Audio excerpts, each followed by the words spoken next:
hampir kagak pernah langsung kembali ke Al-Quran dan hadis. Ngajinya di mana? Ngajinya di YouTube ya, begitu. Chef YouTube, nggak apa-apa ngaji chef YouTube bagus. Nggak jadi soal. Tapi apakah kita bisa bertanya dengan ulama tersebut? Apakah kita bisa bertanya dengan kiai tersebut ketika kita mengaji di Al-Yutubiyah ataupun Al-Buduliyah? Jadi tetap kita harus punya guru yang harus bisa kita tanya. Karena banyak sekali ilmu-ilmu agama, ulama itu memberikan ilmu itu bertahap. Para ulama memberikan ilmu itu bertahap, enggak semuanya langsung bisa kita pahami. Sedikit demi sedikit, dan tidak semuanya bisa langsung kita mengerti. Apalagi kalau kita ngajinya cuma sepotong ngaji fikih sepotong bahaya. Kenapa saya katakan bahaya?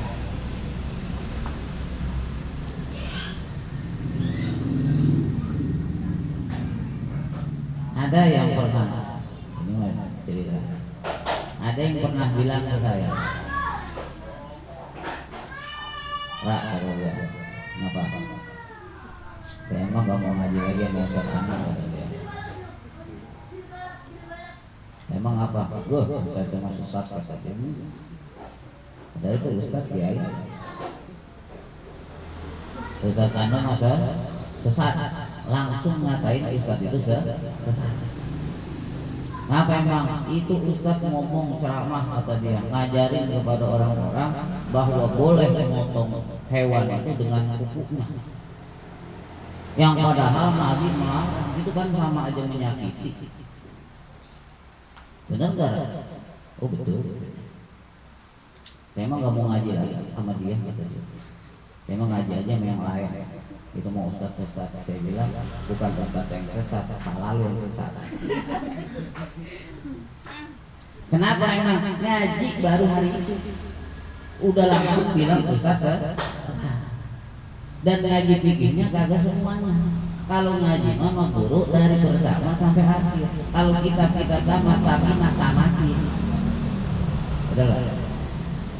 Udah pernah tamat belum? Saya belum pernah tamat Safinah. Ayo. Pak, dulu pernah saya ngaji ya, cuma sampai bawa wudhu doang. Bawa wudhu. Kita takrib tamatin. Ayo. Saya mah kan kerja. Kagak bisa ngaji tiap hari, tiap minggu. Betul. Ada pengajian mingguan. Minggu kan waktu jalan-jalan. Tiap bulan. Betul. Makanya diajarkan ngajian mingguan. Banyak ulama, banyak ustaz-ustaz yang ngaji ada mengadakan kajian harian. Itu untuk yang kerjanya pulang. Misalnya untuk anak-anak biasanya. Kalau harian untuk anak-anak yang sekolahnya pulangnya siang.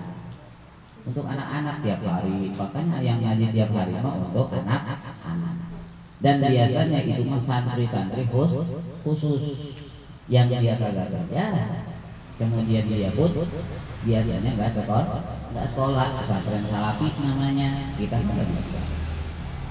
Pengajian kalong dulu kalau ada santri kalau santri kalong itu santri yang ngajinya cuma malam doang. Tiap hari ada pengajian mingguan. Ustaz Muhyi ngadain pengajian mingguan malam Senin. Pengajian kita apa? Pandihul gue pilih, bener nggak? Dia aja apalah namanya. Tarawat ngaji. Itu pengajian mingguan ada. Kajian kita Pandihul gue pilih di Ustaz Muhyi, silakan. Yang agak bisa setiap hari, bisa setiap minggu. Malam Senin ada. Malam minggu ada nggak? Ada. Kajian tafsir, kalau mau ngaji tafsir di mana? Ya Takwa, Ustaz Aceh. Malam Selasa ada apa enggak? Ada. Di mana? Masjid atau sama siapa? Ustaz Adam Mulyana. Itu. Ada itu Bapak. Ya nggak Bapak. Tenang Pak. Nggak bisa setiap minggu. Saya mah ada pengajian tiap bulan. Bagi orang yang bekerja, yang hari Minggu, saya mau Minggu mah pengen jalan sama keluarga. Nggak jadi sholat. Ajak jalan tuh bini, ajak jalan tuh anak dan tungkram di rumah. Uyang dia. Benar kan punya bini. Begitu. Nabi aja Isra Mi'raj, benar nggak? Nabi Isra Mi'raj jalan-jalan. Dihibur oleh Allah Subhanahu. Hibur bini kita jalan-jalan. Jangan tiap minggu jalan-jalan. Habis duit. Memang mau diajar ketemu jajan. Itu paham. Jalan-jalan. Tapi ada satu bulan sekali untuk kita pakai untuk mengkaji ilmu agama. Kudu kita paham. Jadi jangan sampai sekali kita ngaji langsung kita bilang Ustaz itu sesat. Agak boleh memotong hewan dengan kuku, betul apa tidak? Coba saya tanya ini kan mantan santri, betul nggak? Mantan santri, apa masih santri? Jangan ada mantan santri, jangan.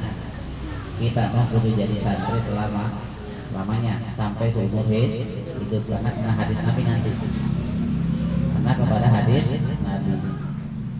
Nabi orang yang meninggal dalam keadaan mencari ilmu, maka derajatnya dia dan dia antara Nabi darajatan wahidatan, satu derajat dengan para Nabi. Maka jangan jadi mantan santri, jangan. Kita masih tetap pengen menjadi santri supaya kita meninggal dunia tetap kita dalam keadaan santri, begitu. Supaya apa? Derajat kita dengan derajat Nabi satu derajat nanti di dalam surga. Jangan mau jadi mantan santri, apalagi mantan ustaz. Waduh, bahaya. Ngeri dia. Mantan kiai jarang. Ada sih. Ada mantan kiai. Jangan jadi kita mantan santri, kita harus tetap menjadi santri. Walaupun tadi ngajinya sebulan setiap hari kita nggak bisa, seminggu sekali nggak bisa, sebulan sekali nggak bisa, setahun sekali. Tahu banget kan? Ngaji kita tahun sekali, bab wudhu, tahun lagi ketemu bab sholat, kagak tamat. Itu pahami. Boleh kita memotong kuku dengan memotong hewan dengan menggunakan kuku, boleh atau tidak? Boleh atau tidak? Ayo. Boleh banget. Hah?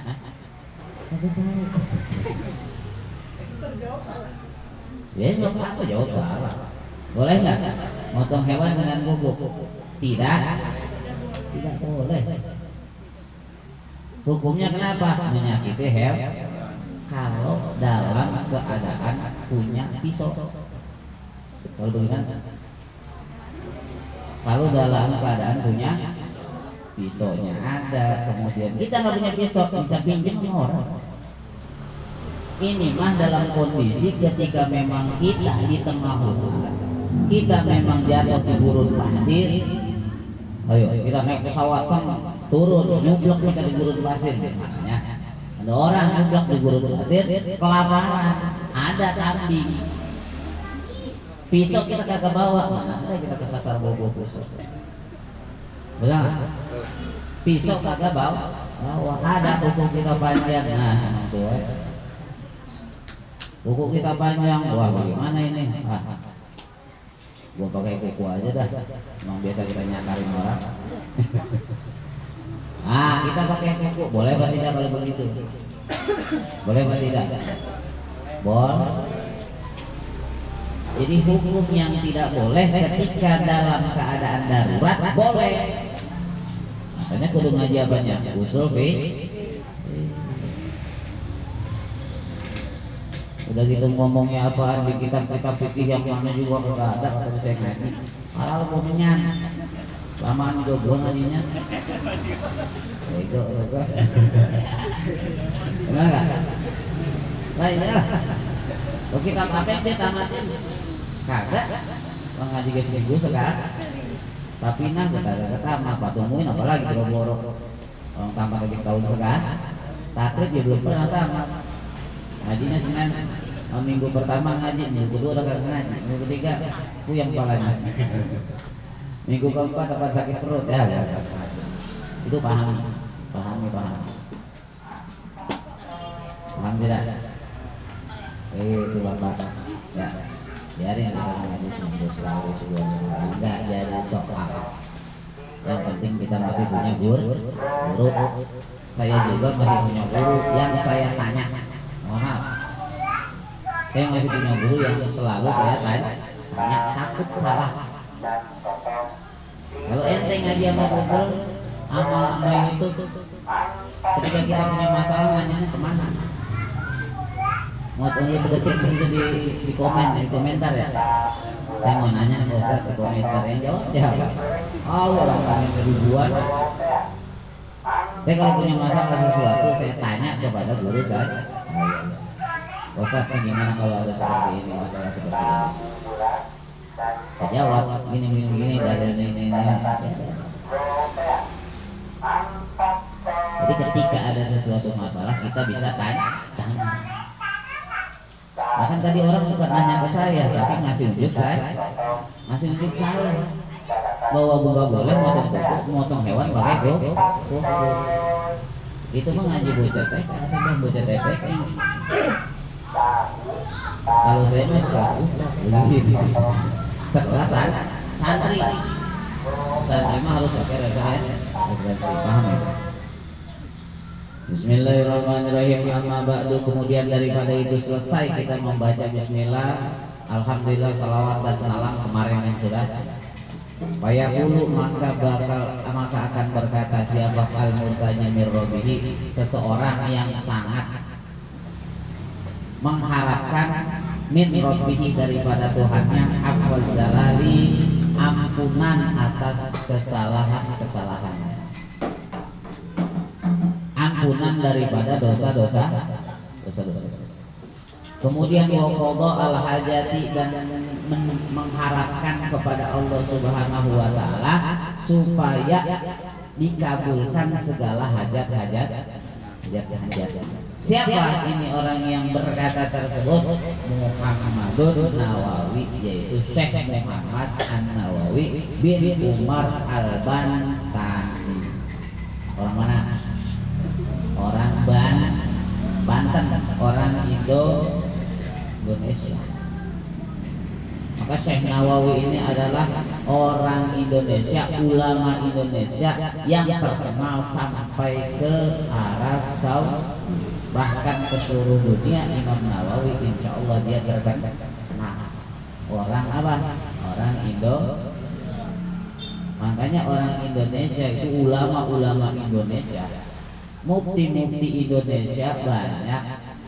Mufti-mufti yang ada di Mesir, di Mekah itu banyak adalah orang Indo. Jadi keilmuan orang Indonesia tidak bisa diragukan oleh Arab. Kenapa? Memang di sini Imam Nawawi pernah membuat suatu kitab, yaitu kitab Tafsir Nawawi. Sampai akhirnya orang-orang di Mekah itu, para mufti-mufti di Mekah kaget. Ini ada berani-berani orang Indonesia membuat tafsir, membuat kitab tafsir, yang padahal kitab tafsir itu pakai bahasa Arab. Berarti dia harus bisa mampu menguasai tata bahasa Arab, kemudian sastra Arab, kemudian ilmu hadis, ilmu nuzulul Quran, ilmu nuzulul wurud, hadis dengan segala macam, kemudian harus 12 pan ilmu agama harus hafal. Dia langsung hafal, dia langsung membuat kitab. Akhirnya Mufti di Mekah itu mengundang Imam Nawawi untuk berangkat ke Mekah karena kitabnya sudah tersebar. Dipanggil ke sana tujuannya apa? Kalau kata orang kuliah mah mau disidang. Ketika skripsi sidang terakhir itu harus disidang.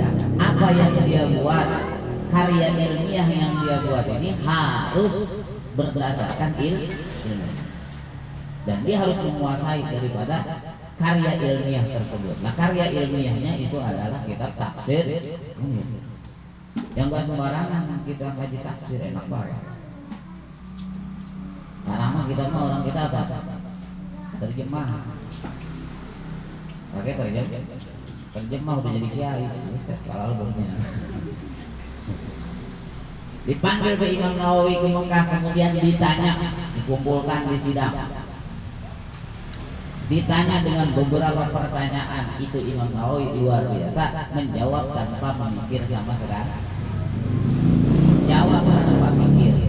Sekali tanya langsung jawab, sekali tanya langsung jawab, sekali tanya langsung jawab. Kayak bunyi kentongan. Kayak bunyi kentongan. Sekali dipukul langsung bunyi. Betul nggak? Ada kentongan yang dipukul. Sekali dipukul. Baru bunyi. Itu tidak. Jadi Imam Nawawi, maka orang-orang Arab Saudi, para mufti-mufti di Arab, ulama-ulama Arab, syekh-syekh Arab itu langsung salut kepada Imam Nawawi. Maka kitabnya yang tersebar bahkan di pondok-pondok pesantren, karya Imam Nawawi ini sangat luar biasa. Kemudian apa? Yang kalau saya pikirkan, Imam Nawawi yang segitu ulama hebatnya luar biasa masih mengharapkan daripada ampunan Allah Subhanahu minazalali, daripada kesalahan-kesalahan, daripada dosa-dosa, daripada namanya dosa-dosa. Itu Imam Nawawi punya dosa enggak? Insya Allah. Sebab manusia itu tidak terlepas daripada salah dan lupa. Daripada salah dan lupa. Dan tidak ada manusia yang paling suci kecuali Nabi Muhammad. Walaupun dia ulama, cuma bedanya dosanya dia dengan kita beda.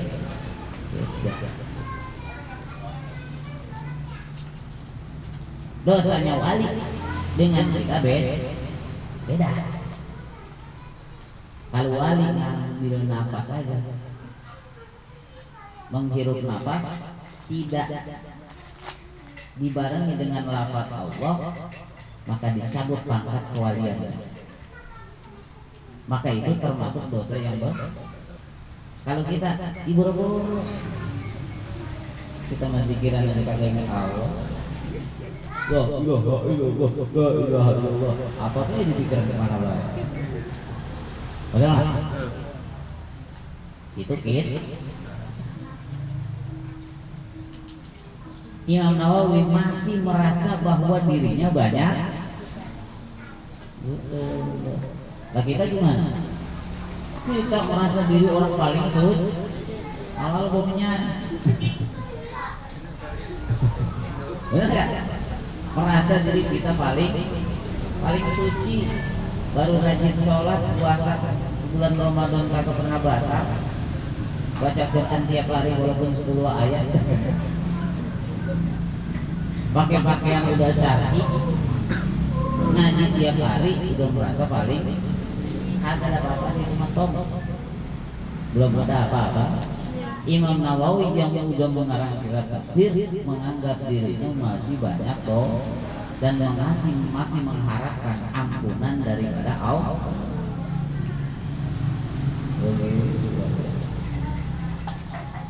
Kemudian apa? Qatala taraddud fikri fi tashihi manzumati Syekh Zainuddin bin Ali bin Ahmad. Kata Imam Nawawi, qatala telah lama. Taraddud apaan? Saya berpikir, mau bolak-balik fikri akan pikiran saya. Kalau kata kita mah ragu, udah lama saya mikirin. Mau ngapain? Fitasihi manzumati, untuk mentasheh, mensyarah daripada kitab Syekh Zainuddin bin Ali bin Ahmad. Wahia bidakhil kitab masyhuri bi syu'bil iman.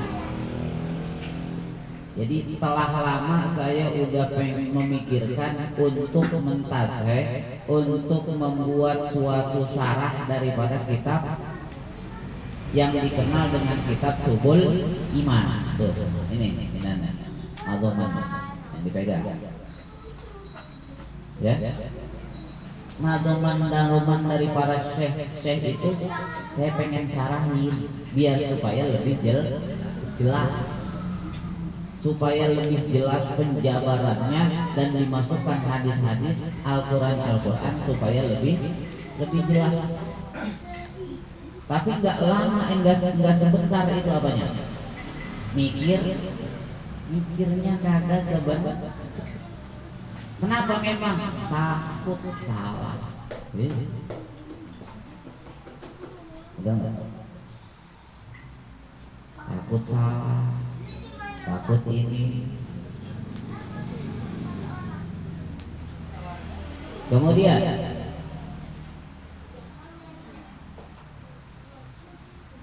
Al-Farisiyati, kitab Syubul Iman itu yang bangsa Persia. Berarti bukan ini, ada lagi berarti. Kitab Syubul Iman itu kitab yang berbahasa Persia. Tahu Persia gimana? Lil alamati Sayyid Nuruddin al-Inji, yang dikarang oleh Al-Alamah Sayyid Nuruddin al-Inji. Wahia min bahril kamil, yaitu daripada Bahar Kamil. Wa ajza'uhu mutafa'ilun, dan adapun juz daripada Bahar Kamil itu mutafa'ilun. Mutafa'ilun itu bahar itu disebut dengan not. Kalau dalam lagu itu apa? Nada ya. Atau bagaimana? Timbangan lagu. Kemudian Sittu marotin wa adadu abiyatiha sittatu asyara, dan jumlah bait-baitnya itu ada 26 bait.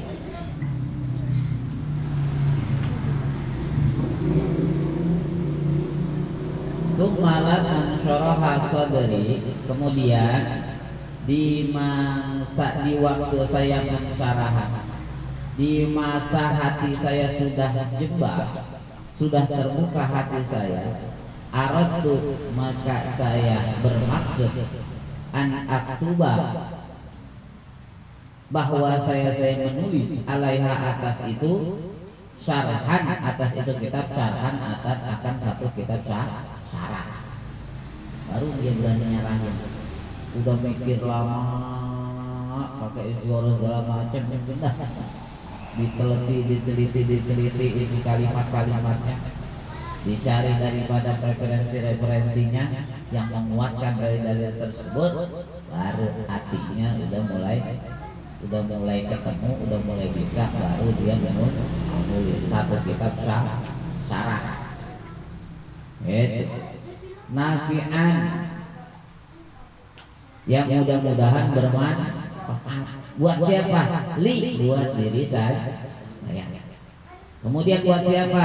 Wali abna'i jinsi, dan untuk seluruh anak-anak sejenis saya. Maksudnya anak-anak para manusia, untuk seluruh manusia.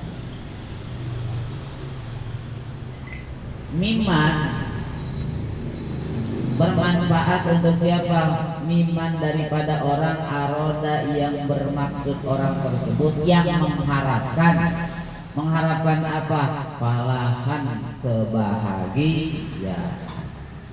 Mengharapkan apa? Kebahagiaan. Oh, berarti kebahagiaan bisa didapat dengan ilmu pengetahuan. Bisa apa tidak? Bisa. Kebahagiaan itu bisa didapat dengan ilmu pengetahuan. Memang seperti itu. Masalahnya sama. Masalahnya sama. Cuman cara penyelesaiannya yang beda. Betul nggak? Kalau laki-laki sama laki-laki, cowok pemuda diputusin pacarnya. Kalau ilmunya dikit, terus nggak boleh lihat tambang, nggak bisa. Nggak boleh lihat tambang, jauh-jauhin tambang kalau dia lagi putus cinta. Apalagi ditolak orang, nggak boleh lihat dukun, bisa. Pokoknya udah pakaian hitam-hitam udah ke dukun dah itu. Pak dukun tolong dong peletin si anu. Apalagi kalau berani apa? Berani loncat dari kereta. Gara-gara apa? Diputusin cewek. Apalagi kalau punya cewek.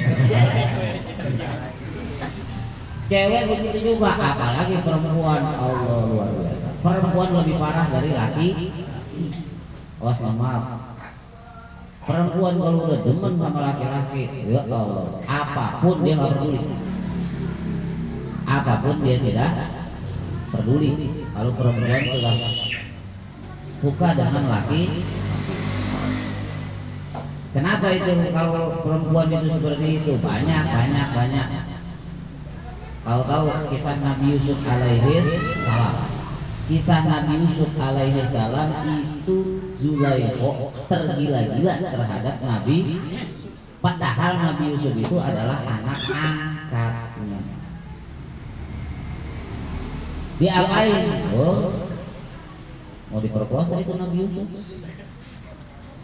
Nah, gue kagak ada yang mau perkosa. Rasanya pengen juga.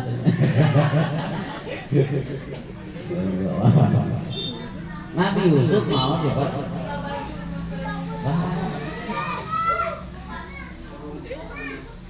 Tapi Nabi Yusuf keimanan yang luar biasa. Zulaikha itu cakep luar biasa. Makanya ada satu hadis mengatakan ada 7 golongan di hari kiamat yang akan mendapatkan naungan Allah, di mana di hari itu, di hari kiamat tidak ada naungan selain naungannya Allah Subhanahu. Naungan apa? Kalau kata kita mah payung. Karena di hari kiamat itu matahari dekat sekali. Matahari cuma sejengkal dari kepala kita. Di mana nggak ada namanya tutup-tutupan.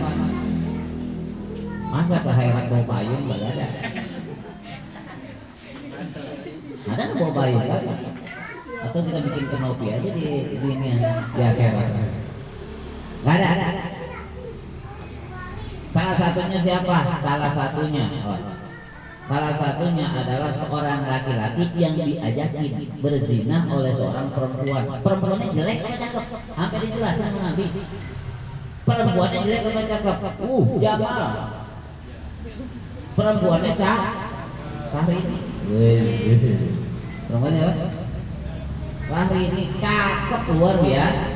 Pokoknya kita kalau melihat dia bisa demen. Itu perempuan ngajakin kita. Udah lenjeh banget.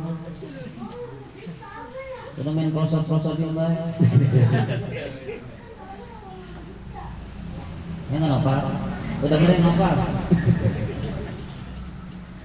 Itu perempuan lenjeh ngajakin da'at imra'atun, ngajakin itu perempuan. Jadi kemudian gimana? Itu laki-laki takut kepada Allah Subhanahu wa ta'ala, takut kepada Allah, dan dia berkata, ini sungguhnya aku takut kepada Allah. Sono pergi. Itu seperti Nabi Yusuf. Berarti apa di situ? Perempuan lebih parah dari tunggang laki-laki. Dan saya punya banyak kisah-kisah tentang seperti itu. Teman-teman saya perempuan yang mau bunuh diri gara-gara diputusin pacar. Dan banyak laki-laki teman saya ada juga yang dia mau nabrakin diri ketat gara-gara dia diputusin sama pacar. Ini bahaya. Kenapa emang itu semua? Karena memang keilmuannya tidak ada. Makanya kalau santri diputusin pacar stres itu. Udah ngaji lagi biar lama sama gua. Lah gua pernah enggak? Ya pernah gua. Lah kenapa memang gua pernah? Ya gua jadi tahu. Kayak kemarin kisah Isra dan Mi'raj itu kan begitu. Kisah Isra dan Mi'raj itu tujuannya untuk apa? Kemudian Nabi diperlihatkan neraka dan diperlihatkan surga supaya memang Nabi itu jelas menjelaskan dan Nabi sudah merasa. Betul nggak? Dan ketika di tahun itu Nabi adalah tahun kesedihan. Di Isra dan Mi'rajkan Nabi disebut Amul Huzn, tahun kesedihan. Kenapa tahun kesedihan? Ditinggal meninggal oleh Sayyidah Khadijah, istri yang paling dia cinta. 100 Aisyah tidak akan mengalahkan daripada satu Khadijah mengalahkan daripada 100 Aisyah. Begitu paham.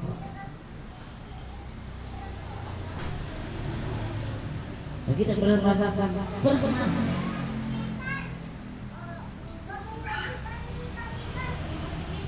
Amar perempuan ya atau dia dikawin sama orang lain, ya Allah, hancur tidak? Waduh. Yang pertama kita mau mengucapkan apa? Alhamdulillah. Gitu. Lagu gua santri begini dah. Sebut alhamdulillah. Sehari 2 hari mikir juga sayangnya kan. Tapi di situ luar biasa. Sampai gue berpikir apa? Iya, ini tuh. Mohon maaf. Makanya saya tidak kalau seseorang yang sakit hati itu bisa berbuat apa aja wajar. Karena memang luar biasa. Tapi kalau santri itu punya jargon. Kami santri itu punya jargon anti stres begitu. Harus punya jargon anti stres. Baru diputusin pacar, bisa stres. Jalan kagak ada orang tawa sendirian. Kunci kamar kalau keluar kayak makan 2 kagak. Udah diem di kamar. Mak nyampe bingung, berak di dalam kantor. Kudu belajar lagi ngaji kan. Itu paham itu itu bapak. Gua punya pacar stres bego. Bego banget. Udah datang aja ke gua. Gitu. Gua kasih pacar kagak. Yang gua tabokin mau bego. Ini enggak pacar. Itu paham. Harus ada yang berubah gitu. Jadi kalau kita pengen punya pacar, mintanya ke siapa? Mintanya ke Allah. Kalau belum dikasih pacar, kudu sabar. Sabar Pak.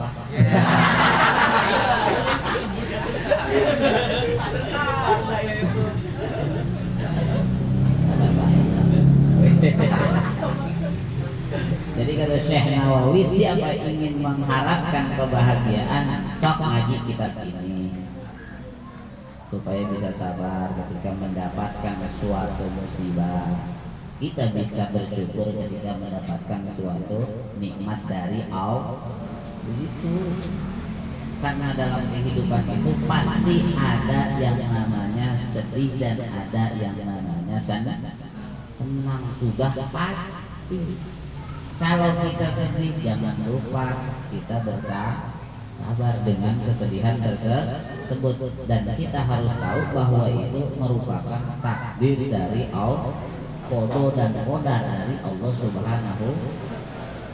Pada dasarnya Allah memberikan musibah itu bukan suatu kejelekan, bukan, tapi itu adalah suatu kebahagiaan. Kalau kita diputusin perempuan, gua kalau diputusin cewek gua nggak pernah minta balikan lagi. Mohon maaf, dan gua nggak pernah minta alasan. Kenapa emang? Kalau dia udah putusin gua berarti lu nggak demen sama gua. Udah. Dan suatu saat gue yakin Allah akan mengirimkan perempuan yang lebih baik dari ini. Begitu. Ngapain lu kejar-kejar mulu bego banget. Jadi gua malam datang ke kos-kosan rumahnya gua. Udah di pintu digebrakin masih tetap gua akan menunggu lu sampai kapanpun. Kata-kata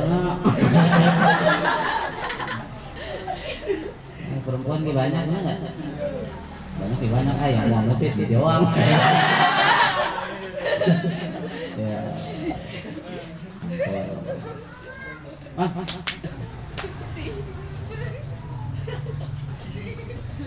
Lu gak kayak gua, sini gua ajarin dari gua.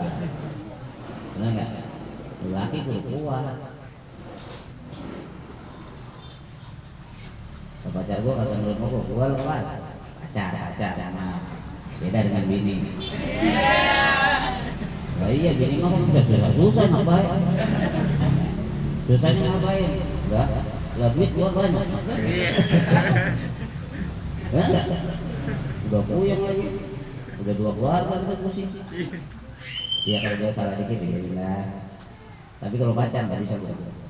Masih pacaran, dengerin gua. Makanya betul kata Bu Yaya ya, kalau seandainya kita mencari seorang perempuan, kalau kita masih ta'aruf, melekin mata segede-gedenya. Maksudnya apa melekin mata segede-gedenya? Kita lihat dia. Kalau kata kita bagus, kemudian kita harus tahu gimana kejelekan dia, gimana kebagusan dia. Kita harus lihat. Melekin mata sebelum jadi istri. Ketika dia udah jadi istri kita, meremin mata lu. Artinya apa? Mau jelek mau bagus lu jangan lihat. Betul nggak? Karena melihat bagus jelek itu bukan pas sudah dia nikah sama kita, tapi sebelum nih. Gitu toh. Ini kadang-kadang nyesel gua kawin sama dia. Gua nggak tahu kalau dia begitu. Ya dong lu.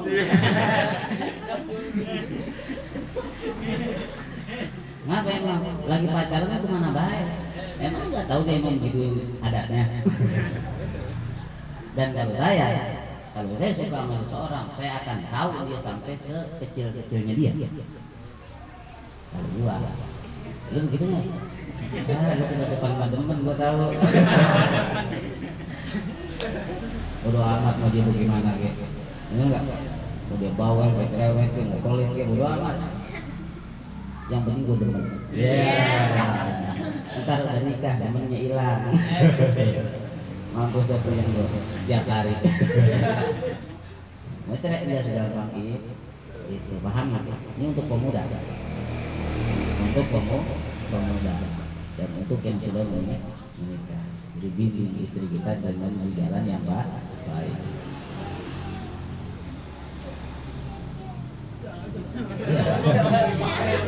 Ini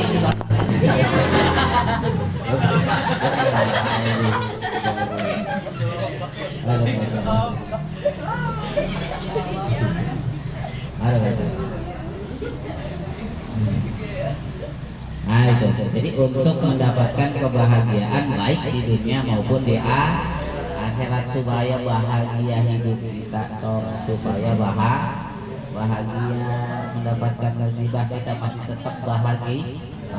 Kenapa memang? Kita lihat Nabi Ayub dapat ujian yang sangat banyak. Ujiannya penyakit terakhir. Ujian pertama apa? Hartanya habis semuanya. hartanya habis. Dulu Nabi Ayub orang yang kaya, kemudian dicoba oleh Allah dengan melalui iblis, kemudian dibakar semua rumahnya dan ladang-ladang yang menghabiskan semuanya, jadi jatuh miskin. Setelah itu masih bisa juga dia ibadah kepada Allah, anaknya semua dimatikan oleh iblis di dalam rumah, bakar semuanya sama iblis. Itu sudah apa, izin daripada Allah Subhanahu untuk nyoba Nabi Iblis. Akhirnya gimana? Sedih nggak stresnya Nabi Ayub? Tidak.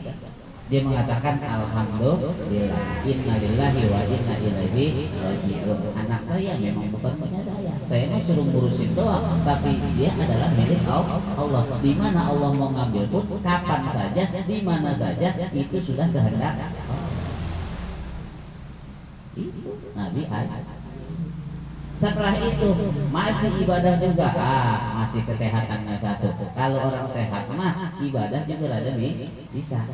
Ngaji lagi sehat rada enak, mikirnya rada enak.